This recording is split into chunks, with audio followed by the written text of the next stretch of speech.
نادر صاحب، آپ دیکھ رہے ہیں کہ اس وقت کارروائیاں جو ہو رہی ہیں، خاص طور پہ عوام کے مہنگائی کے حوالے سے جو بات ہو رہی ہے نا کہ اس کو روکنے کے لیے ایڈمنسٹریشن کو پنجاب میں، اسلام آباد میں، ہر جگہ ایکٹیو کر دیا گیا کہ ناجائز منافع خوری کو روکا جائے گا، پرائس کنٹرولنگ کی جائے گی۔ پنجاب بہت کچھ کر رہا ہے، آپ لوگوں کی ناراضگیاں، ایک دوسرے پہ بلیم گیم، پنجاب کی ترجمان، پھر آپ کے ترجمان وہاں سے کراچی سے بات کر رہے ہوتے ہیں۔ مقابلہ کرنا ہے تو پھر آپ لوگ ہیلدی کمپٹیشن میں کیوں نہیں آتے ایک دوسرے کے؟ آپ بتائیں، انہوں نے اتنے قمر الاسلام صاحب نے ہمیں بتایا کہ کتنے پروگرامز ہیں پنجاب میں جو اس وقت چل رہے ہیں عوام کے لیے۔ ہم تو روز ٹی وی پہ اشتہار دیکھ رہے ہیں، روز دیکھ رہے ہیں کمپینز لانچ ہو رہی ہیں۔ آپ کیا کر رہے ہیں؟ پھر شکوائی کرتے رہتے ہیں آپ لوگ۔ جی بالکل، ہم بھی بلیو کرتے ہیں کہ ہر کوئی اپنا کام کرتے رہے اور اپنے جہاں پہ ان کو مینڈیٹ ملا ہے اس صوبے کی عوام کو ریلیف پہنچائے۔ جو زیادہ تر یہ جو آپ ایشوز پوائنٹ آؤٹ کر رہے ہیں کہ وہاں کے ترجمان اور ہمارے ترجمان میں آپس میں جو تبادلہ ہوا تھا بیانات کا، وہ مین 2-3 ایشوز تھے، جس میں سر فہرست جو کنالز کا ایشو ہے اس کے اوپر صرف پاکستان پیپلز پارٹی اور سندھ گورنمنٹ کی نہیں بلکہ سندھ میں ہر رہنے والے شخص کی ریزرویشنز ہے، کیونکہ ایک فیئر ہے کہ جو سندھ کو آلریڈی ایک واٹر شارٹیج ہے وہ مزید انکریز ہو جائے گا اگر یہ انڈس ریور سسٹم میں تو مزید آپ لوگوں کنالز نے کے این ایف تھرو۔ سی ایوارڈ کیوں نہیں مانگا بھائی؟ این ایف سی ایوارڈ مانگیں، پھر اس کے بعد اور چیزیں ہیں، پھر یہ پانی کے حوالے سے جو آپ لوگوں کا ایک ایگریمنٹ ہوتا ہے اس کے اوپر دوبارہ ریویو کے لیے بیٹھیں۔ آپ لوگوں نے تو حکومت چلانے کے لیے، آپ تو ہمیشہ ہی کہتے ہیں بجٹ میں ووٹ اس لیے دیا کہ حکومت نہ گر جائے، این ایف سی اس لیے نہیں مانگیں گے کہ حکومت نہ گر جائے۔ پھر آپ لوگ بھی تو کمپرومائز کر رہے ہیں نا، آپ لوگ کہتے ہیں کہ جی ہم جی تو بالکل، مفت میں نہیں ہیں۔ کمپرومائز ہم کر رہے ہیں، مگر کمپرومائز کرنے کا وجہ صرف یہی ہے کہ اس ملک میں جمہوریت مضبوط ہو اور ایک سٹیبل ڈیموکریٹک سسٹم موجود رہے۔ اگر ہم پل آؤٹ کر لیں گے اپنا سپورٹ نون لیگ کی حکومت سے، تو پھر آلٹرنیٹ کیا ہے؟ اس وقت تو کوئی ایسی پارٹی نہیں ہے جو کہ واضح اکثریت رکھتی ہے اور گورنمنٹ فارم کرنے کی پوزیشن میں ہے۔ تو ظاہر سی بات ہے، جب ایک الیکشن ہوا ہے، اس کے بعد جب ایک اسمبلی بنی ہے، تو پھر اسمبلی میں ایک پرائم منسٹر بھی الیکٹ کرنا ہے، گورنمنٹ بھی فارم ہونی ہے، تو پھر ہم نے یہی بہتر سمجھا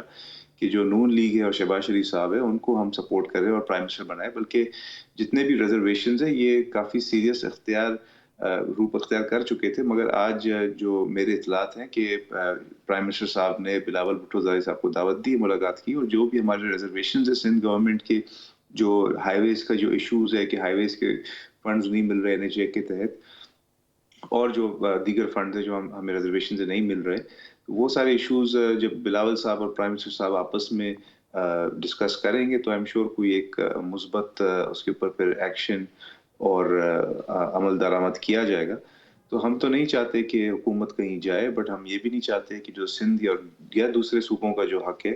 اس کو امپیکٹ کیا جائے۔ نادر صاحب آپ کیا کہتے ہیں؟ دیکھیں بالکل، دنیا کے اندر جو پاپولزم اور اس طرح کی جو پولیٹکس ہے وہ بار بار دیکھی جا رہی ہے۔ پہلے بھی ٹرمپ صاحب جیتنے میں کامیاب ہوئے تھے،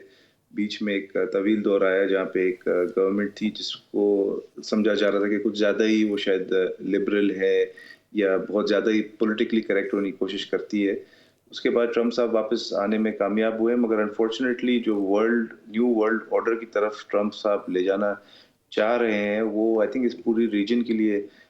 بہت خطرناک ثابت ہو گلوبلی سکتا ہے، سر، ریجن اسپیشلی۔ کیا، میں گلوبلی بات کروں گا کیونکہ اس وقت تو دنیا کے دو، جسے کہتے ہیں نا بائی پولر اور یونی پولر کی ایک ڈیبیٹ بہت عرصے سے چل رہی تھی، تو امریکہ اپنی ساکھ کھوتا جائے گا اور اس کے بعد ڈیفینیٹلی الائنسز دوسرے بن جائیں گے۔ جی اگین دیکھیں، ان کا جو مین بنیادی مقصد ہے وہ یہی ہے کہ جو یو ایس نے گلوبل لیول پہ جو ایک اپنا مقام تھوڑا بہت کھو چکے تھے، چائنا ایک ایمرجنگ سپر پاور بن کے آ چکا ہے آلریڈی، اکنامکلی بھی second largest country in the world ہے، اور آنے والے دنوں میں سننے میں آ رہا تھا، سالوں میں، کہ شاید یو ایس کو وہ کراس کر کے number 1 economy of the world بن جائے گا۔ تو اس لیے ٹرمپ ظاہر سی بات ہے اپنے ملک کو اولین ترجیح دے رہے ہیں، اپنے الائز کو پھر ریلی اپ کر رہے ہیں، اپنا ایک سپورٹ بیس بنا رہے ہیں۔ بٹ اگین جو آپ نے ایک کامنٹ دیا تھا کہ ہم اپنے یو سی اور ایم پی اے اور اس طرح کے چیزوں میں لگے رہتے ہیں، دیکھیں ہر ملک کے لیڈر کا، سیاستدان کی ذمہ داری اس کا اپنا ووٹر سب سے پہلے ہوتا ہے، اس کے انٹرسٹ سب سے پہلے ہوتے ہیں۔ آپ بالکل صحیح کہہ رہے ہیں، دنیا بہت بڑی ہے. میں خود ایک سفیر رہ چکا ہوں، پاکستان کی نمائندگی میں نے نیو یارک میں کی ہے 2012 سے 16 میں. تو مجھے پتہ ہے کہ دنیا کے لیول پہ کیا چل رہا ہے. بٹ کیونکہ میرا ایک سیاسی بیک گراؤنڈ ہے، چوتھی نسل ہوں میں اپنی فیملی کی سیاست کے اندر، تو مجھے پتہ ہے کہ ہماری ایک جو سب سے بڑی ذمہ داری ہوتی ہے وہ ہمارے ووٹرز ہوتے ہیں اور ہمارا ملک اپنا ملک ہوتا ہے. تو ہم نے ان سب چیزوں کو ہینڈ ان ہینڈ لے کے چلنا ہوتا ہے کہ دنیا میں کیا ہو رہا ہے اس سے بھی اپڈیٹ رہنا ہوتا ہے. اور اپنی جو پالیسی ہے اسی طرح ہم نے ڈسکرائب اور ڈیفائن کرنی ہوتی ہے کہ جو ہمارے شہری ہیں، چاہے وہ اوورسیز پاکستانی ہی کیوں نہ ہو. آپ کو پتہ ہے سب سے one of the largest overseas جو پاکستانی جہاں پہ رہتے ہیں وہ امریکہ is one of them, gulf countries بھی ہیں. تو ہم نے اپنی پالیسیز اسی حساب سے کسٹمائز اور ٹیلر کرنی ہوتی ہے کہ دنیا کی جو ڈیولپمنٹس ہیں ان کو مد نظر رکھتے ہوئے پاکستان اور پاکستانیز کے جو انٹرسٹ میں جو بیسٹ پالیسیز ہوتی ہیں وہ لے کر آنا ہوتا ہے. ٹرمپ صاحب جو ہیں آئی تھنک